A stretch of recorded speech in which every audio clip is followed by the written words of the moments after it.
I'm going to take a second to thank our newest sponsor, ATO Basketball Merchants. Located directly at the Langley Event Center at 7888 200 Street. In building number 120, our boy Jeff Winslade has a wide variety of the latest gear. Jerseys, sweatpants, socks, hats, fitted, doesn't matter. A huge shoe rack, anything you need if you're a hooper and a hoop head. Please stop by the store, show some support, and get yourself some fly gear. If anyone wants, I'm a double XL, and I'll take that Rex Chapman Hornets in white. Thanks to ATO B-Ball.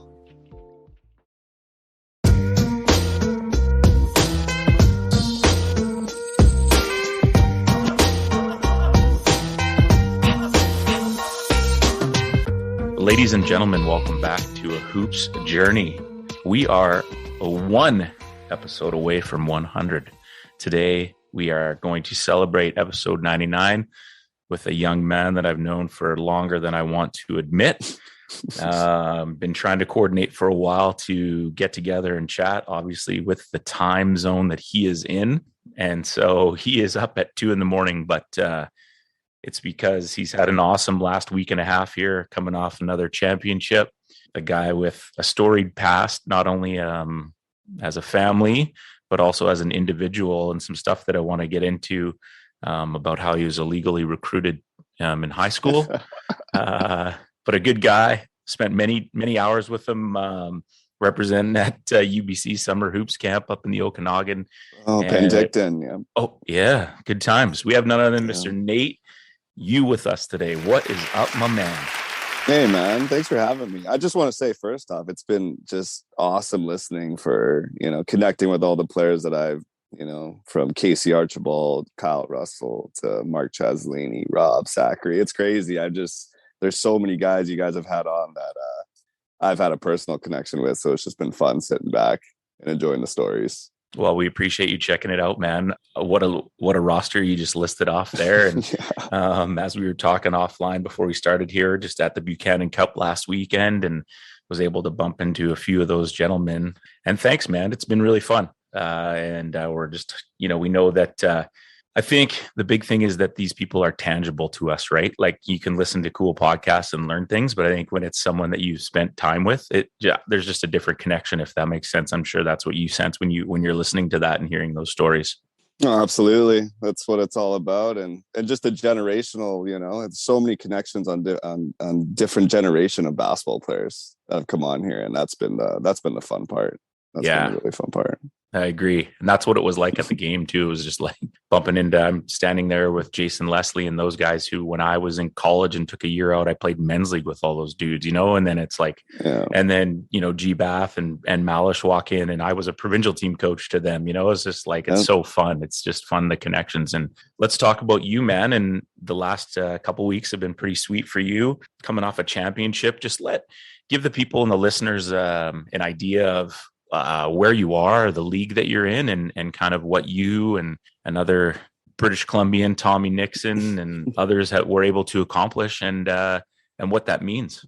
Yeah, it's crazy. I've been here 10 years now. Sometimes I have to pinch myself. You serious? I've been here for 10 years. Wow. Yeah, in Hong Kong. So would have never guessed that. Holy smokes. I came over right after UBC, played for Kev. I played for the FISU team, and we got a silver medal, and we did really well against Serbia in China. And then, I'm half Chinese. I got picked up to play in the Hong Kong League. My dad was born here. And then, obviously, you probably heard the story. My brothers probably said something about it. And then... shout out the newest mayor of Prince George, for the record. Yeah, that's true. Shout out my dad, Simon Yu, new mayor of Prince George. Go up there. That's pretty dope. Have a beer up there with the mayor. You can do it. I have to go check. Yeah, I can actually do it now.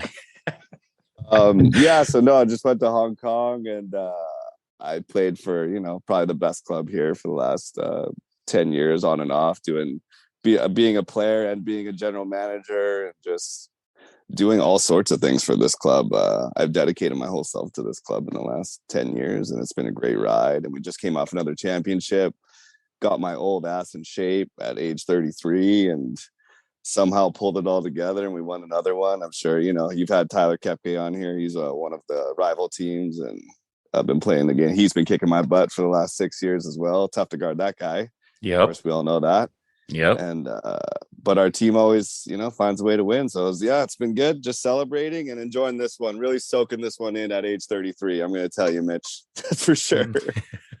How's the body? Is it screaming at you, or is it? It absolutely hates me. Yeah. It's been a rough year. Hamstring injuries, knee injuries, back injuries. Yeah, it's starting to really. I don't know if Father Time's come for me yet. I probably just need to take better care of my body. That's probably it. So. But I guess like when you're at your age and still hooping, I guess it kind of gives you, when you're watching like an NBA game and you see, some guy who's your age or even older doing it, it must be just kind of mind blowing to see these guys and what they do and just really realize what they do put into their body and how much detail they do have, because it's really the only way they can survive. Yeah. Also, you need a couple of dollars in the bank account. That always helps, Yep. Yeah, of course. These guys are putting in tons of money into their bodies. So, no, I think me and some of the older players here have taken that into account and buying these Normatec boots. I don't know if you know about those, these recovery boots that are, you can have at home, and just doing the little things, spending money on good food, all that stuff. You got to do it. You got to do it if you want to play later in your career. Yeah, man. Awesome.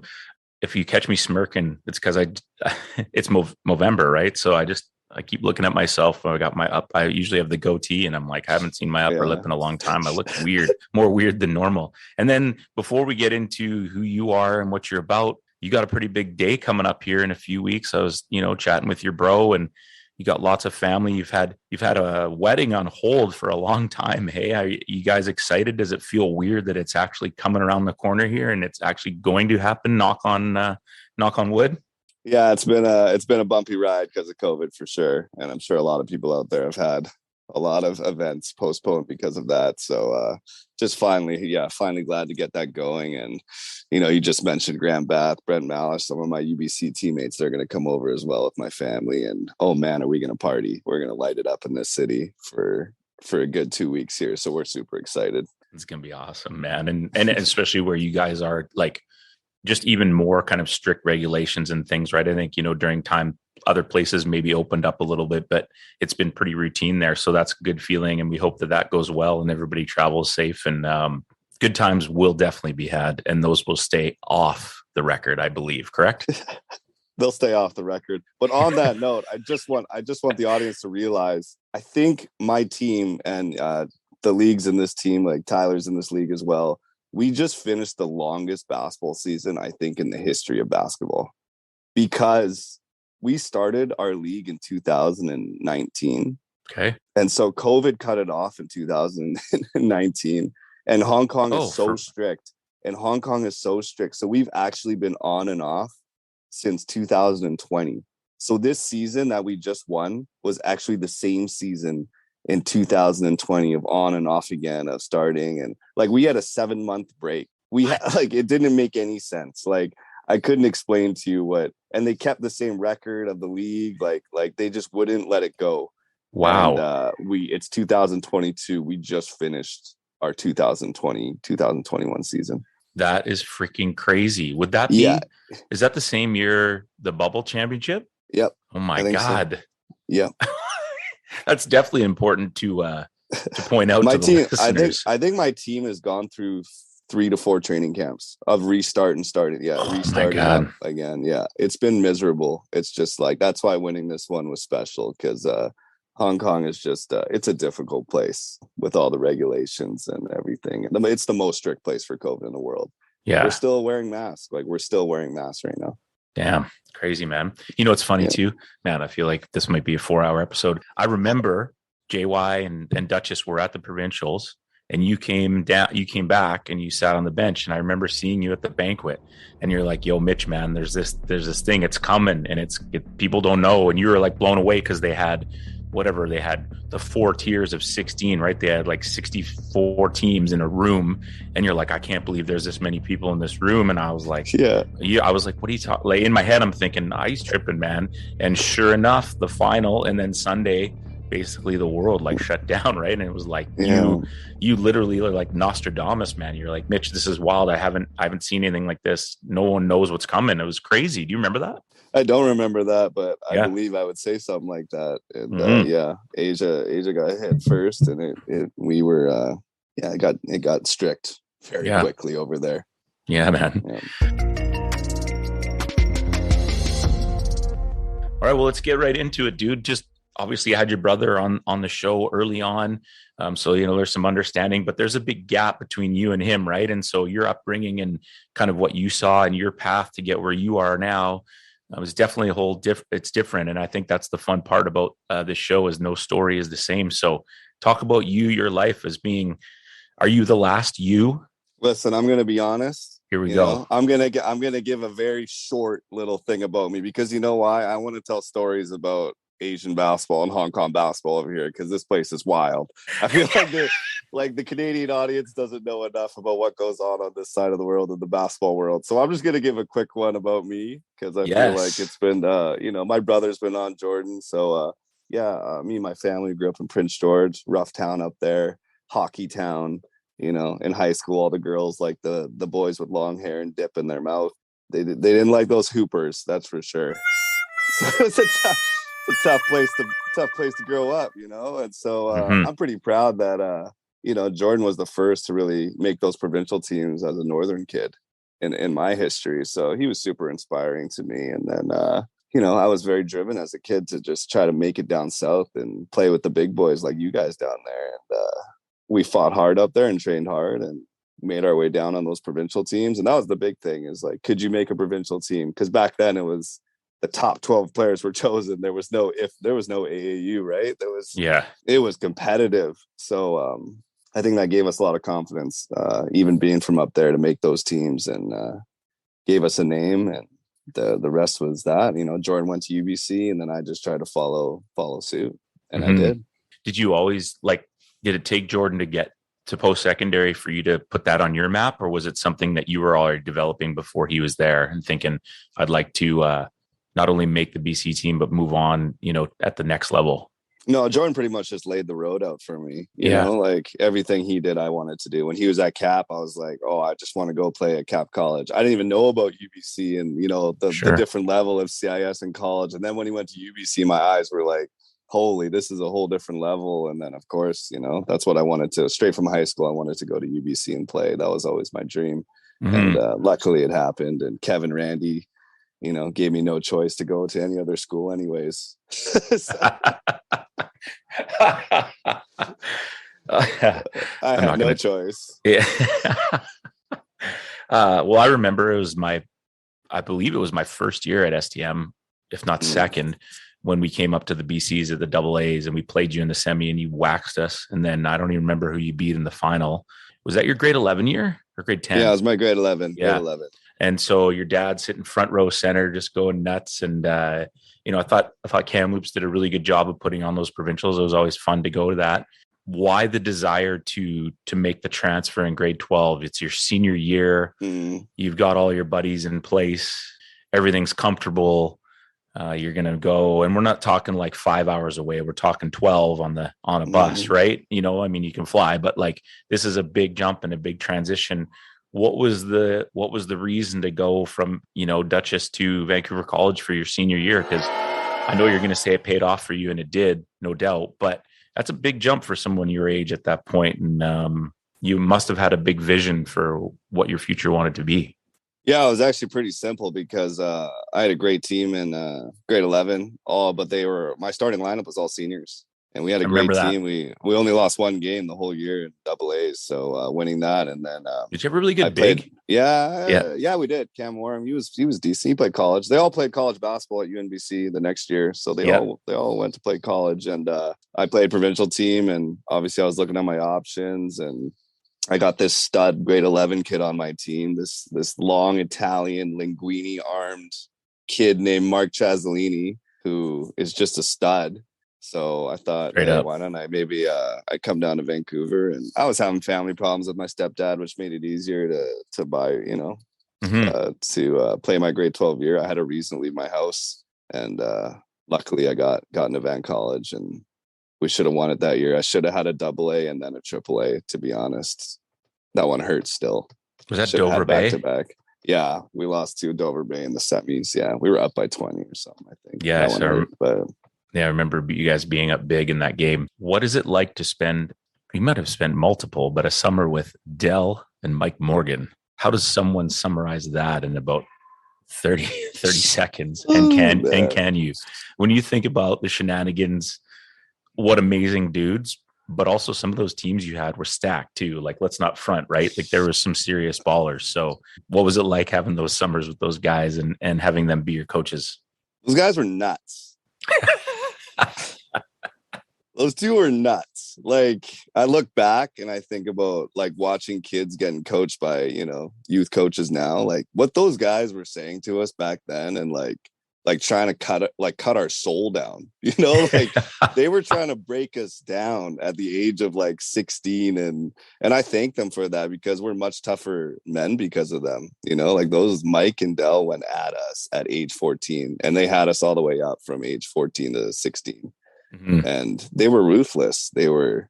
I'll never forget, Rob Sacri's on our team. We think he's going to the NBA and he's our star. And I remember one practice, I got a pass and he's sealing down low. I got a pass. I whap a three, and Dell just stops practice, just livid, just going into me because Rob's sealing and I should give him the ball. Yeah. Why are you even thinking about shooting? Like it's not, just things like that just made you tougher as a kid. And I thank those guys for that. I miss them. I hope they're doing well.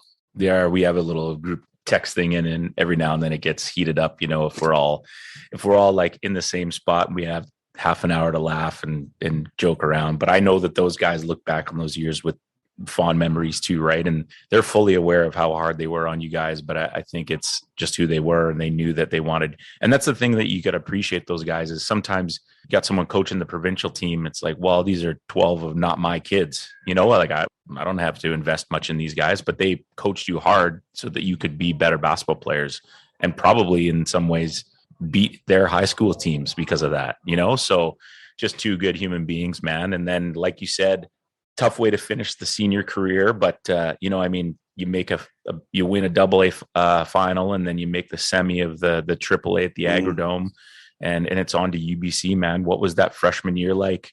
And was the transition easier because of your year in Vancouver College, do you think, or was it still a big jump in terms of talent, skill, practices, and stuff like that?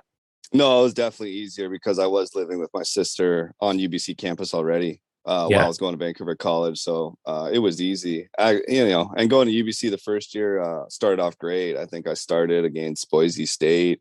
I had like double figures. I was feeling like I was, going to be starting as a, that dumb rookie thought, that dumb rookie thought, like I'm the man, like I can do this. And not knowing the grind that's coming for you, and I had one good game, and then I get hurt in training camp, and Kev was hard on me from the jump. And, Graham Bath is my best friend. Then he just goes the opposite direction of me, has a great rookie year and is just playing minutes, and I'm not playing a minute for the rest of the year. And that's how the first year goes. And then it's time for grind. It's grind time. Then you got to go into the summer and see who you really are. Do you want to quit, or do you want to try to see if you can crack a roster? Randy Norris said it best. He said, your first 2 years of university are pretty much a wash. Yeah. Can you it's up to you, can you figure it out a little bit? You'll be given some coaching, but by your third year, if you can't figure it out, you're probably done. It's true. It was the truth. It was the truth. So I took that to heart. So I was like, all right, my second year, I got to make a huge jump and figure something out. And then luckily I did. So you look at people's track records, and that's usually how it goes, is like not many people play 4 years. They play 2 or 3 or they play 5, right? It's like kind of just pretty much how it goes. Why were you able to bounce back? Who was around you, or was it your own personal internal thing that kept you understanding that there's still 4 years to go, right? I mean, that's a long period of time. You're still a young man, and that every scenario is unique. I mean, you're seeing G Bath get minutes, but he's also a different position, maybe filling a different role. So there's that. What kept you just sort of knowing that April to August would be time to get ready, and you didn't walk away? I just wasn't going to say Kev defeat me. Like, I just wasn't going to let the program defeat me. I wasn't going to let it happen. I wasn't going to be that guy that have too much pride to be like, this program was too difficult for me. I need to go transfer somewhere. No way. I was just determined to find a way and to outwork it. And, I knew I'd be given some opportunities with the way, university structure works, that, seniors are going to have to leave at some point. There has to be spots filled. Yep. Facts. Yep. So there's going to be a chance for you. You just gotta, are you tough enough to get through it? And that's why I see with a lot of kids these days, they're just, some of them don't look tough enough to get through it. And, Church on I'm a just not a Tuesday. fan. I'm not a fan of it. Yeah. I'm not a fan of it. I appreciate that. Yep. No, I understand why you see it that way for sure. And also when it comes to U Sport, like the difference between a fourth and a fifth and a freshman, like it's a grown man against really, unless you're a man child, you're pretty much a child still, right? You're a young man, but you're not a grown man. And talk about those teams. I mean, I know that you carry those bonds, like you've mentioned already, the people coming to your wedding, the connections that you made at UBC, and some of those special teams that you had a chance to be a part of. You can't summarize 4 more years up in 5 minutes, but do your best and give some reflection as to those years so that we can get to the stories, because apparently that's what you want to do. Yeah, no, I think some of those UBC teams when we made our national run, to those national finals, which I'm sure some people remember. Yeah, those are some of the best basketball teams I ever played on. And it's sad we couldn't get it done. We had the most talent, I felt, in the country during those years. And I think we did have the most talent. We just ran into some bad luck. I hate to say it like that, sometimes, but no, my fourth year, I think it was the greatest year I had. I was sixth man. I think I was at one point like second leading scorer on the team with Josh White, Alex Murphy, Brent Malish, Graham Bath.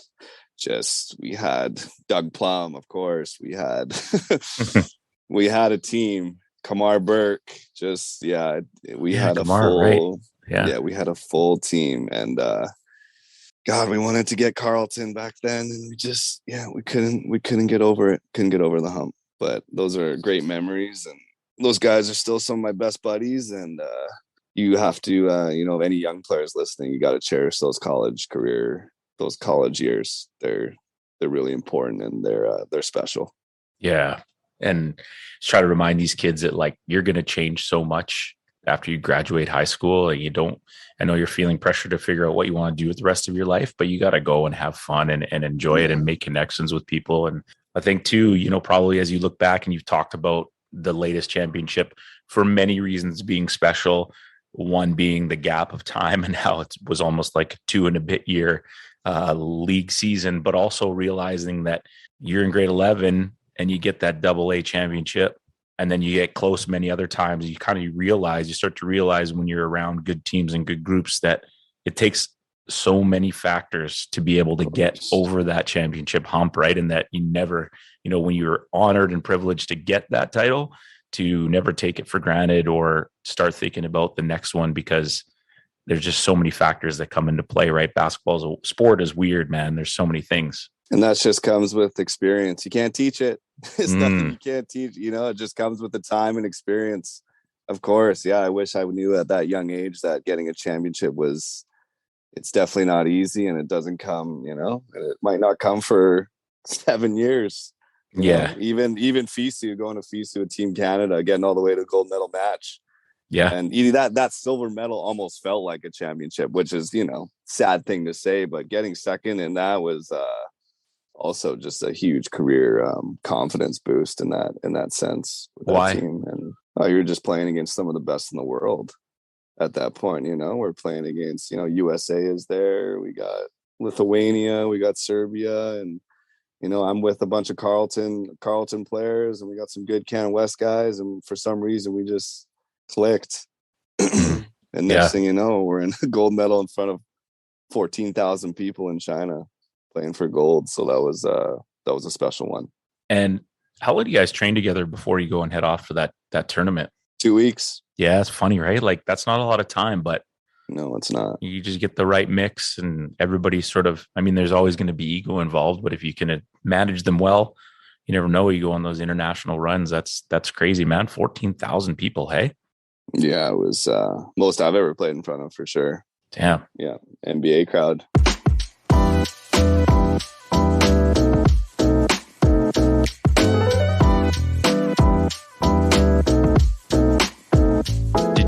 When did the vision to have this next life of basketball come to you?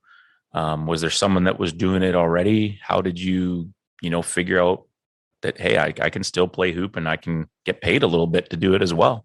No, I think being at UBC and watching Casey Archibald was a huge inspiration of mine. Seeing him Mm-hmm. go over to Europe and do well. And, Randy was my assistant coach, and hearing his stories of going to Denmark, winning championships, that was inspiring stuff. So I wanted just a taste, I think all of us wanted a taste of it, just to be paid to play basketball, get paid to play basketball and try to win with the club and see what the experience is like. So I always had a goal. And obviously, I know I'm realistic, I know I'm not a crazy talent. Like, I know I'm pretty good at basketball, at the college level, had a great career, but I was probably going the Asian route, being, using that. You have to at some point, Absolutely. like, you have to use that ethnicity or use that passport card. Ain't no shame in that, man. Yeah. Ain't no shame in that. I kind of knew I was going the opposite of Europe and going to Asia, and I wanted to explore Asia. And God, I've been here 10 years. It's kind of crazy to say that now. I've been here 10 years. And you've been with the same club the whole time? No, I played. No. I took 1 year off. I played for a new club for Macau. I played for in the Vegas of Asia. I played for in that city for one club in the ASEAN Basketball League, which is a newer league, which plays in Malaysia, Vietnam, Philippines, Taiwan. So that was a great league to go travel to other cities and play. And you get 3 imports on your team. So I got to play with some really high level American XD1 players, G League guys. So yeah, it was a great experience as well. The Vegas, hey, you live to tell the stories. That's good. That's good. I'll give you a quick story on this one. Here you go. Here the stories begin. All right. Let's go. Just maybe to the audience a little bit how dark basketball can get, the darker side of basketball. I was playing in China in this league, in the ABL league. And, there are some fishy games where you think, some gambling or some betting is involved in some games, And I remember I'm on the court and we're playing against, I'm not going to say the team. I'm playing against this China team, and this guy is guarding me. I'm in the corner, and this guy's guarding me, and this team is holding the ball every possession and watching the shot clock go down. From the get-go? From the get-go. So you knew that it was just a weird game. And this guy's guarding me, and he's just whispering to me. He's like, hey, don't shoot. Don't shoot. Don't shoot it. Don't shoot it. So it's obvious that some of these teams, bet on the under of the game, and they're, this is some of the dark side that people probably don't realize, that, things that can happen on the Asian side and in basketball. It's a bit wild. I've seen some weird games.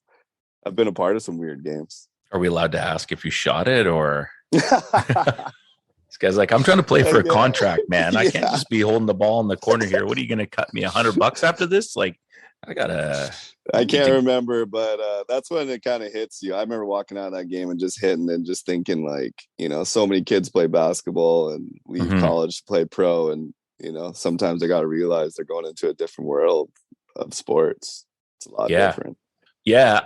I always remember, back in our day, going to Europe was it was more challenging. Not to say that it's like easier now, but the passport thing was super rare and stuff, right? So just hearing stories of like, don't just think because you're forcing baseline, someone's gonna be there to help, because they're probably in the corner checking their guy and looking at you like, keep your man in front of you, right? Like, the pro ball is different. Had you spent much time in Asia before? No, not that much time. I visited with my dad to Hong Kong and China, but no, not much. I'm a pretty Prince George Canadian boy. Sure. So the plane is like a little bit of turbulence as you're about to land. What are those feelings and emotions like? And what do you do to get settled in, man? I mean, that's a huge, huge jump, as you can tell, the time right now between you and I, you're like a day ahead. So what's that feeling like as the wheels hit?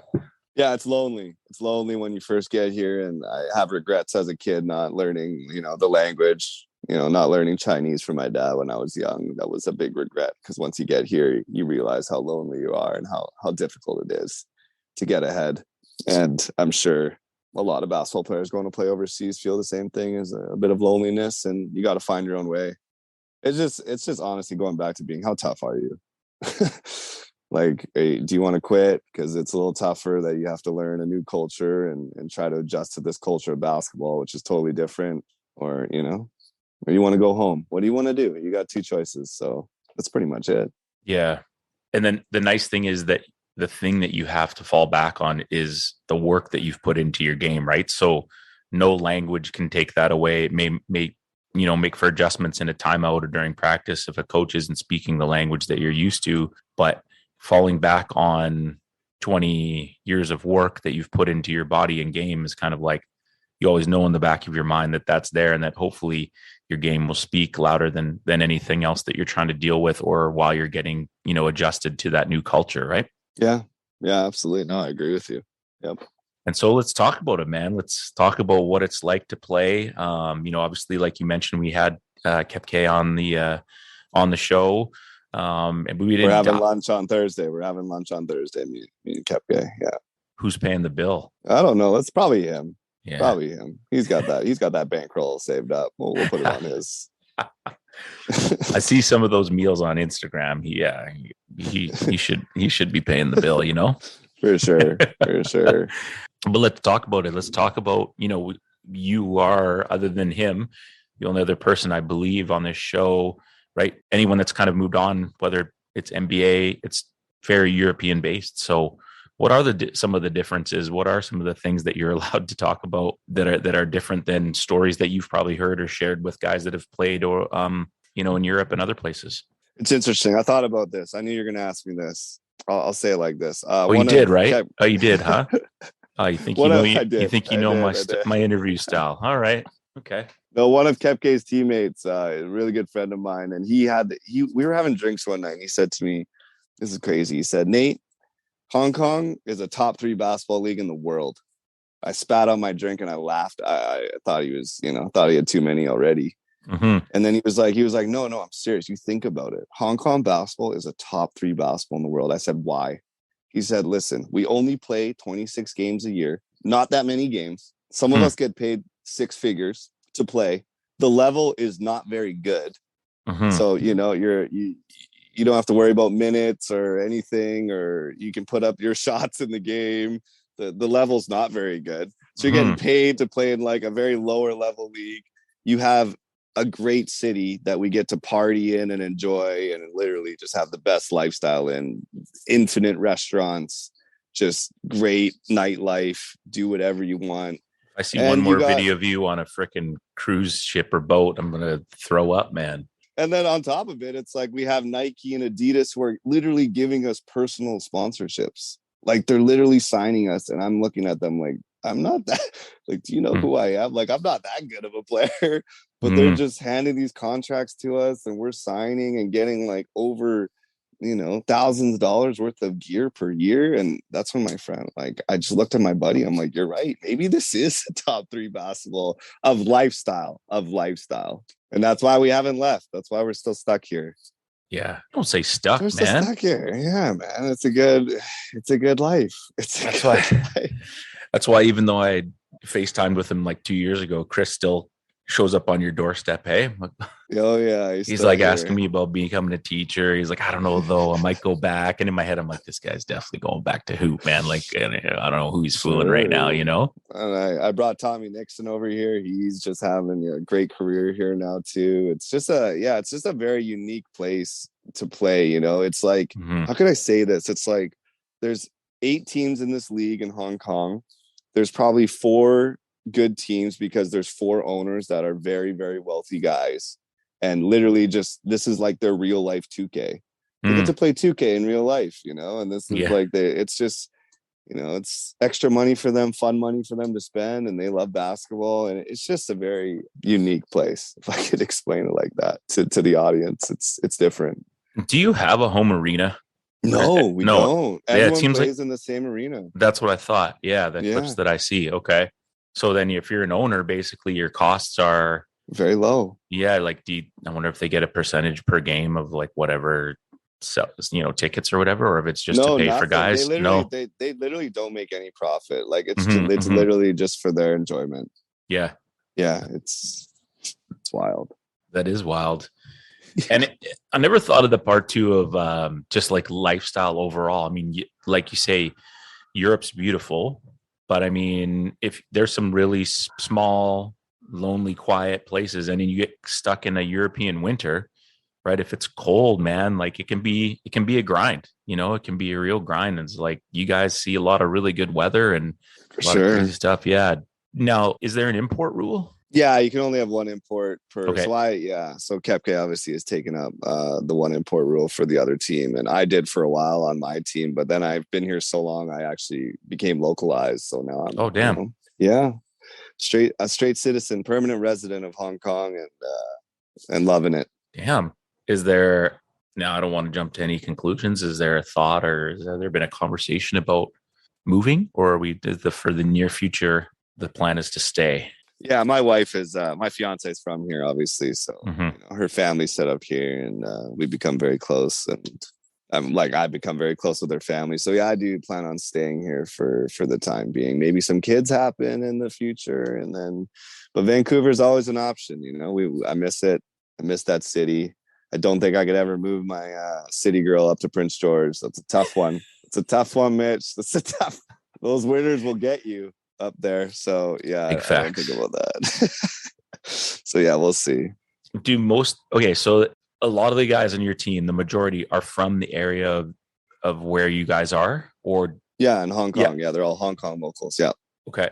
And so, pardon my ignorance, but like Hong Kong's a big place. So do they all live locally, or do many of them come in and need a place, and the club pays for them to have their place or whatever, or is it just basically you guys? No, they all live locally. Yeah, they're from here, grew up here, and the English is limited. Yeah, definitely for the team sometimes. So my Cantonese has gotten a lot better in the last 7 years, and which I'm happy about. But yeah, it's just a very local league, very small run in-house league, and it's special. So the 26 games, how long does that run over? Yeah, usually if it's a regular season, 6 months, 6 to 7 months. They really spread it out. I think holy one smokes. year, me and Tyler played each other in the final, and it lasted a month. It lasted a month and a half. We played one game per week in the final, a best of 5, and it went to 5 games. Yeah, because again, excuse my ignorance, I saw you guys win game 2. Yeah. And I was like, okay. And then there's like this huge gap. And I'm like, are they still playing, or like what happens here? And then all of a sudden there's all these posts about like winning the series. But it was like days later, it felt like, didn't it? Was it days later? It was. And I think that's something to explain to people. It's like you live in a city. This is one of the most densely populated cities in the world, right? Space is it's valuable. So actually renting gyms and getting facilities is incredibly difficult. So that's why it takes time for us to book that stadium for our games, because people are fighting over for it for other venues, concerts, other things. So it's just a very tightly packed city with 7 million people in it, jammed in it. And it's tough. Yeah. So what does practice look like on those days in between? Is the coach making you guys go full on? Is it pretty laid back? Is it a bit of both, knowing that there's a gap of time there, and that I got another story for you. Okay. So forget my question. 3 a.m, man. Get me to bed here. I'm full of them. Bring it. One. I don't even know why we're small talking, then. Just keep going. Yeah, no, because COVID really affected my club and my owner. Obviously, some of the finances got affected. So he actually let go of our European coach halfway through the season. Oh, you had a European coaching you? Hey? Yeah, we did. Okay. We did. From Bosnia. He's a great coach. Did he speak English? Yeah, he did. He did. Balkan English. Yeah. So we had a 6-month break, and then I'm very close to my owner and my basketball team. So he actually, looked to me to solve some problems. So I actually coached the team while playing in the last 5 months. So I actually ran practices while playing with Tommy Nixon, my teammate, and we kind of ran our team. We kept our European system from our coach, and we just kept it going. And then we hired a few assistants to help us out, and next thing we won it. So we kind of won as a player coach. Kind of crazy. Yeah. No wonder the stat sheet looked the way it did. Yeah. Oh yeah, we set a few plays up for ourselves, no doubt about that. Pretty easy to scout, though. The coach is like, all right, it's freaking going to Nixon or you out of this timeout. Let's go. We know what's coming. Yeah, but I'm sure people listening to this are going to be like, what is going on over there? It's a bit of a circus, but we figure it out on this side of the world in basketball sense. So, yeah. Yeah, no. And what's the support like? I mean, the crowds look good, and like it looks like it's got a good following, and that, people enjoy it, right? I'm sure you've heard, when Kobe went to China, it's the biggest following. They love their basketball here. They absolutely love it. They're obsessed. I can't tell. I don't know what to tell you enough. Like they eat it up. They watch the NBA, but there's a difference. It's like separated here. They know nothing about NCAA college basketball. Nothing. Really? It's just to the top. They only know NBA. And that's a big thing, a big difference of Canadian basketball and Asian basketball. It's like in Canada, when me and you were growing up, I looked up to, Casey Archibald at UBC. I'd never thought about even D1 or NBA, Sure. There's that level of inspiration. But here in Asia, they just think of Kyrie. Yeah. The big global stars. That's what it is, So it's difficult. That's why I think the development in Asia is a little bit slower, like they're very behind in that sense. Sure. Sometimes after a long week of work, we just want to sit down and have a nice cold beer. Well, one of our sponsors, Parkside Brewery, can offer you that. Located at 2731 Murray Street in Port Moody, Parkside not only has an amazing indoor atmosphere during the winter season, it also has a great patio in the summer. Get down there, enjoy yourself a cold beer, or you can find them at any local government liquor store. Last thing, don't expect to go to Parkside and get any tips on how to become a better basketball player, because Sam Payne and Travis McLean, our good buddies, can't help you with that, but they sure can serve you a good beer. See you Parkside. Is there, in the back of your mind, some thought about staying with the coaching role, GMing, or is there plans to hire someone for next season and you can figure out what you want to do? Yeah, honestly, I haven't really thought much. I've just enjoyed winning this championship, and I got my wedding coming up next month. I'll leave that in the next couple of months to decide what my future is. But I am 33. It's getting tough. I can't believe I've had a career like this of still playing and being involved with basketball and getting paid to do this for so long. So it's just been, I've been blessed. So I'm happy with any route that it goes coming up. Nice. Great job of avoiding the question. Well done there. You even threw in a blessed at me. Well done. Well played. Thanks. Before we get into some goofy questions, man, you got any more stories to share here? What you got for me? No, I've pretty much covered most of it. I don't know. I think other things I think people should know. It's like, our owners of our basketball team, actually sit on our bench, beside our head coach in the games and actually make decisions in the games. And what's that feel like?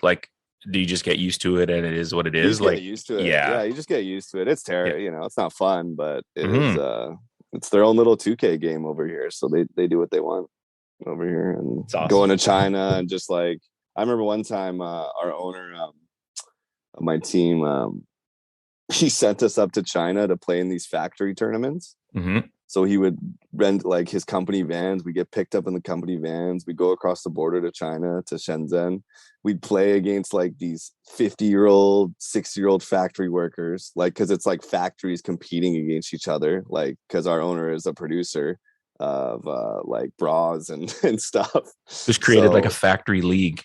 Yeah, it was like a factory league. So he would pay us 500 Canadian a day just to go do exhibitions, and he would transport, and we'd win by 130 points. Yeah. And we'd go back home, and we did that for 2 weeks. It was wild. Just so that his factory could win the championship or have it. Wow. Yes. Wow. Yes. Tell me you have money without telling me you have money. Exactly. Just some weird experiences over here. Love weird it. Ones.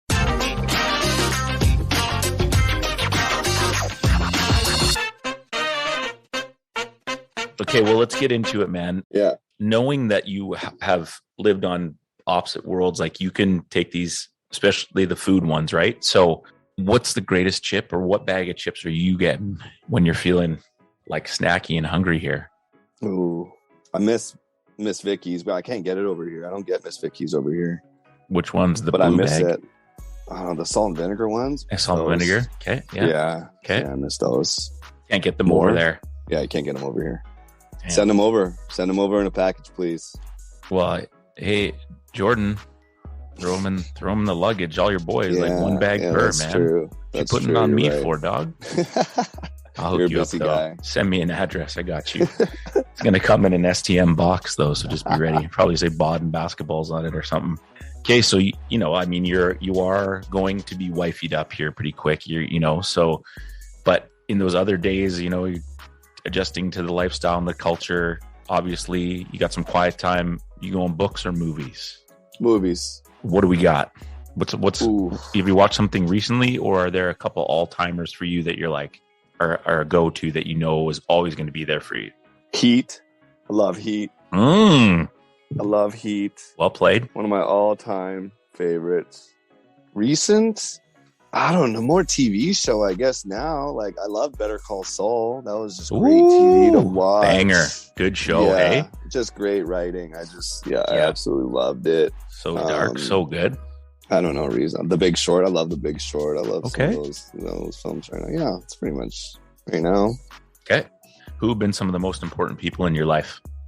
I got Mayor U up there. My pops. He's running Prince George right now. Yeah, he's a competitive, driven psycho. So I love this. Yeah, I respect that guy, and he's been a big influence, a big motivation in my life for sure.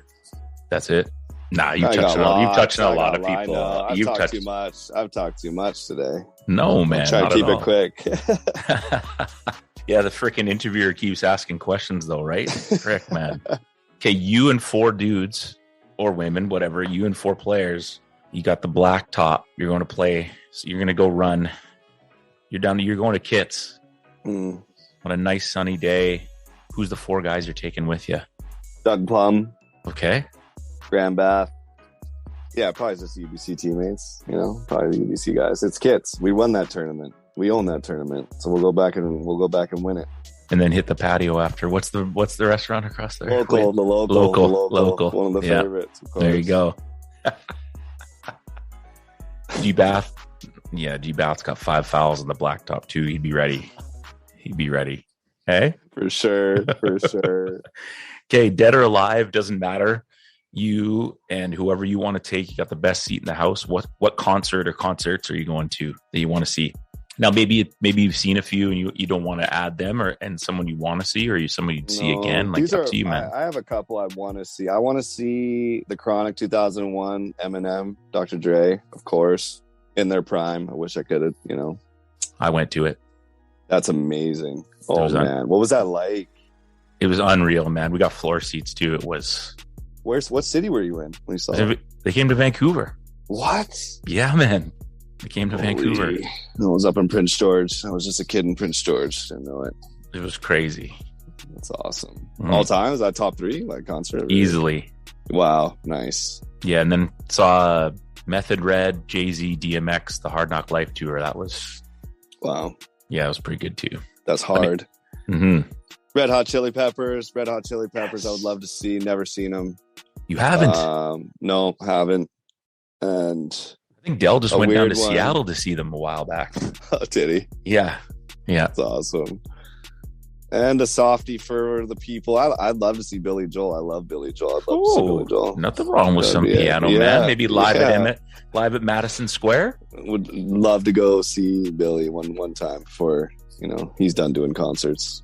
We have the MSG channel, and one day I happened to catch they were just streaming one of his concerts, like his old. But I was like, wow, this is unreal. Definitely. Yeah. It's a good call. Wicked. Softy, he says. How do you feel about ketchup on macaroni? Dump it. On its way, right?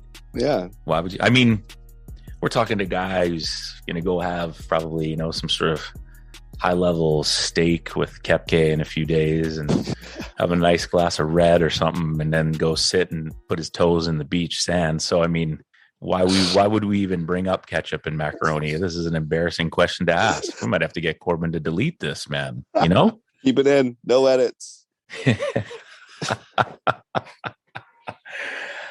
are good questions. Yeah, man. Okay, last one before we let you go. Thanks for doing this, man. It's been a long time in the making, but who would you like to see on a hoops journey? But the only thing is, we need you to you're the man to make the connection. So who's someone that you think's got a good story, would be a fun person to sit down with us on the show and chop it up? I got a good one maybe because two of my really good buddies, my brothers, Duncan Reed and Glenn Yang, they're playing in the PBA right now, and they're on my team. So they transferred there. They actually played Canadian university basketball as well, but they're really good basketball players, and they're playing on a new team in a new league, and they're in the PBA, and their teammate is Andrew Nicholson, the Orlando Magic No way lottery pick. Yeah, so I'm sure I could holler at them and maybe hook you up. Absolutely. Would they be willing to talk at 2 a.m, or we might need to change that. We might need to get you on a night shift here. You only the real ones. Can you guys not get in the STM in the evening or what? Oh yeah. We can record from the office. That's no problem. We can make that happen. But I'll holler at my boys and see if we can get that one connected for you. Awesome. You opened the floodgates. You said send me a time, and I was like, this guy doesn't know what he's about to get. So I regret that. I regret that immediately. You're still caught up in championship glory. I took advantage of you, and I'm not apologizing for it, man. And it was my pleasure. I had a blast, buddy. Awesome. Any last reflections? You know what, dude? Like, these meeting new people and being able to interview and sit down with them is super cool. But when I get the chance to go back and like talk with people that I've known or seen grow, right? Just knowing you since way back in the day from, like we laughed about the UBC camps, but those were fun times, honestly. I was a young coach. You guys are young university guys. It was a good time. And to see sort of you become a young man and sort of start to make some change in the world and have some fun and do all those things, to be able to go and sit down with you today, it means a lot to me as well. So I'm super appreciative of your time. I know it's really late for you, but I was and have been looking forward to this conversation for a while. So before you kind of outro yourself here, I just wanted to say thank you on my behalf. Appreciate it, Mitch. What a pleasure. It's been fun, man. It's been fun catching up, and I feel honored to be able to to get on with you and be asked to be on this. There's been some legendary guests on this podcast, so I feel honored. Thank you, buddy. Yeah, man, no worries. Episode number 99. If you're still rocking with us, we appreciate you. Gretzky, let's go. Yeah, didn't even cross my mind, man. Let's go. Yep. You see Nash got fired? I did. Yeah. But Kyrie just makes just a terrible place to work, and I'm glad he's probably happy to get out of there right now. Let's save our boy. 100%. Maybe Hong Kong's the next step for him as a coach, We'll take him with open arms. Sheesh. Great episode. Thanks to our sponsors, Parkside Brewery, ATO B-Ball, Good Lad Clothing, to our guy, Mr. Nate Yu. Man, I hope a couple weeks from now, you're just enjoying time with your friends and family, looking back on how far you've come and looking across the table at your wife and knowing that you're in a good place, man. And we hope everybody has a safe travel and time over there. And, you get to show them around and let everybody see what you've been living for 10 years, man, and continued success, health, happiness, and all that. And when you make it out west, you know where to find us, brother. See you for some beers, buddy. You bet, man. All right. We'll see you on the next episode.